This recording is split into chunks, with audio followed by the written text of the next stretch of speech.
Hi everyone, আজকের থেকে শুরু করে north set 11 total 146 days count আছে আমাদের কাছে, মতলব 146 ডেজে আমাদের এক্সাম হবে। তো আমাদের হাতে 145 ডেজ আছে আজকের থেকে শুরু করলে। তো আমি নিজেকে প্রিপারেশন শুরু করে দিচ্ছি আজকের থেকে। তো আমি সবাইকে এটাই বলবো, যারা আমার মতো টেন্সে পাওনি, টেন্সে প্রিলিমস যেটা ছিল সেটাতে রিজেক্ট হয়ে গেছো, তো তারা কিন্তু অবশ্যই প্রিপারেশান নেওয়া শুরু করো, কারণ আমাদের হাতে বেশি টাইম নেই।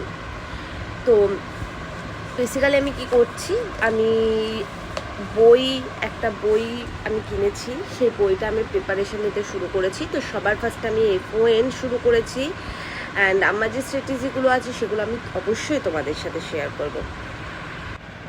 তো দেখে নাও, আজকে আমার মেন টপিক আমি পড়ছি ফান্ডামেন্টাল অফ নার্সিংয়ের নার্সিং প্রসেসের ব্যাপারটা। এখানে অ্যাসেসমেন্ট আছে, আর এরকম একটা ডায়েরি নিয়েছি, যে ডায়েরিতে আমি মেনশন করব যে আমি প্রত্যেক দিন কী কী পড়ছি। তো সবার ফার্স্টে আমি এখানে সিলেবাসটা লিখবো। তো সিলেবাসটা লিখে আগে প্রিপেয়ার করব, দেন আমি প্রত্যেক দিন যা যা সাবজেক্ট পড়ছি, যেটা কভার হচ্ছে সেটা আমি এখানে নোট ডাউন করবো। তো সবার জন্য বেস্ট অফ লাক। চলো আমিও প্রিপারেশন নিতে শুরু করি, আর তোমরাও শুরু করো। All the best.